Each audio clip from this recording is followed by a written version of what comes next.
Assalamualaikum warahmatullahi wabarakatuh. Halo teman-teman, perkenalkan nama saya Jihan Julia Dila dari D3 Akuntansi Politeknik Piksi Input Serang. Dibuatnya video ini untuk memenuhi ujian akhir semester praktikum akuntansi keuangan menengah. Oke, di sini saya akan menjelaskan tentang laba rugi komprehensif. Yuk teman-teman, kita simak materinya bareng-bareng. Apa sih laporan laba rugi komprehensif itu?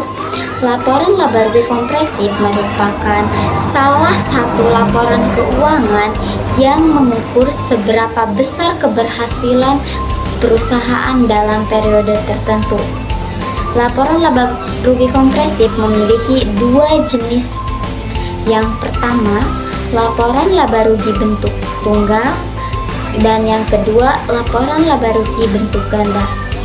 Apa sih laporan laba rugi bentuk tunggal itu? Dalam PSAK ada beberapa pos minimum yang harus disajikan dalam laporan bentuk tunggal. Yang pertama, pendapatan yang diperoleh. Yang kedua, biaya keuangan. Yang ketiga, bagian dari laporan laba rugi dari entitas asosiasi. Yang keempat, beban pajak yang harus dibayarkan. Yang kelima, jumlah laba rugi setelah dikurangi beban pajak. Yang keenam, hasil laba rugi. Yang ketujuh, pendapatan komprehensif lainnya menurut sifatnya. Yang kedelapan, pendapatan komprehensif lain dari entitas asosiasi dan ventura. Dan yang terakhir, total semua laba rugi komprehensif. Oke, selanjutnya laporan laba rugi bentuk ganda. Beberapa pos minimum yang harus ada dalam laporan bentuk ganda, yaitu yang pertama, pendapatan yang diperoleh. Yang kedua, transaksi biaya pendapatan. Yang ketiga, bagian dari laba rugi entitas asosiasi dan ventura. Yang keempat, beban pajak. Yang kelima, jumlah laba rugi setelah dikurangi pajak. Dan yang terakhir, total seluruh laba rugi. Baik teman-teman semua, di sini saya akan memberikan contoh yang berkaitan dengan laporan laba rugi komprehensif.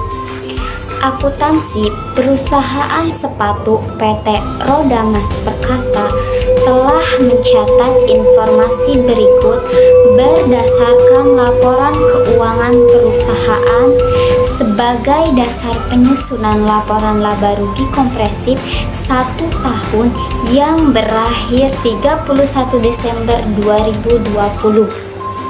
Diketahui pendapatan sewa sebesar 29 juta, beban bunga sebesar 18 juta, pendapatan yang belum terrealisasi dari efek ekuitas tersedia untuk dijual setelah dipotong pajak sebesar 31 juta, beban penjualan sebesar 140 juta, pajak penghasilan sebesar 306.000, biaya administrasi sebesar 181 juta, beban pokok penjualan sebesar 181 juta, penjualan neto sebesar 980 juta, pembagian dividen tunai sebesar 16 juta, kerugian atas penjualan aset pabrik sebesar 15 juta, dan yang terakhir ada 20.000 saham biasa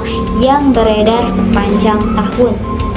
Nah, di sini diminta untuk dibuatnya susunan laba rugi komprehensif dengan menggunakan laporan laba rugi bentuk ganda dan laporan laba rugi bentuk tunggal. Oke teman-teman, yuk kita jawab bareng-bareng. Nah, yang pertama ada penjualan neto sebesar 980 juta, beban pokok penjualan sebesar 181 juta, dan menghasilkan laba bruto sebesar 799 juta. Nah, laba bruto ini dari 980 juta dikurangi 181 juta menghasilkan 799 juta. Oke, selanjutnya ada pendapatan lainnya sebesar 29 juta, biaya penjualan sebesar 140 juta, biaya administrasi sebesar 181 juta, dan biaya bunga sebesar 18 juta. Total biaya keseluruhan ada 339 juta. Yang selanjutnya yaitu laba sebelum pajak. Nah, laba sebelum pajak ini dari 799 juta dikurangi 339 juta yang hasilnya 489 juta. Selanjutnya ada pajak penghasilan sebesar 306.000. Selanjutnya ada laba tahun berjalan sebesar 488.694.000. Nah, laba tahun berjalan ini dihasilkan dari 489 juta dikurangi 306.000. Selanjutnya ada pendapatan kompresif, pendapatan yang belum terrealisasikan sebesar 31 juta, kerugian atas penjualan aset sebesar 15 juta, total keseluruhan yaitu 16 juta. Selanjutnya ada laba kompresif sebesar 504.694.000, laba per saham sebesar 25.235. Nah, itu adalah bentuk tunggal. Bisa teman-teman lihat di belakang saya ini sudah tertera dan bisa dibaca kembali oleh teman-teman semua. Oke, teman-teman, selanjutnya yaitu bentuk ganda. Di sini sudah ada penjualan neto sebesar 980 juta, beban pokok penjualan sebesar 181 juta yang menghasilkan laba bruto sebesar 799 juta. Pendapatan lainnya sebesar 29 juta, biaya penjualan sebesar 140 juta, biaya administrasi sebesar 181 juta, biaya bunga sebesar 18 juta, total biaya keseluruhan yaitu 339 juta. Ada laba sebelum pajak sebesar 489 juta, pajak penghasilan sebesar 306.000, laba tahun berjalan sebesar 488.694.000.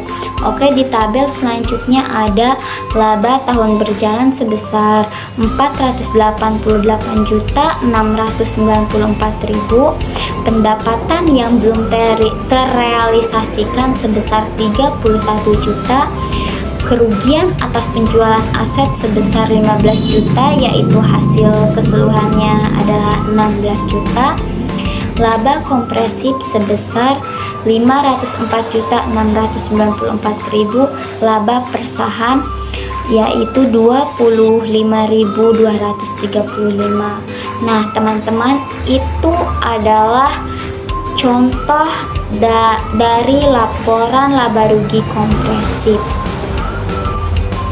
Oke, teman-teman semua, mungkin itu saja yang dapat saya sampaikan dan dapat saya jelaskan. Kurang lebihnya mohon maaf. Wassalamualaikum warahmatullahi wabarakatuh.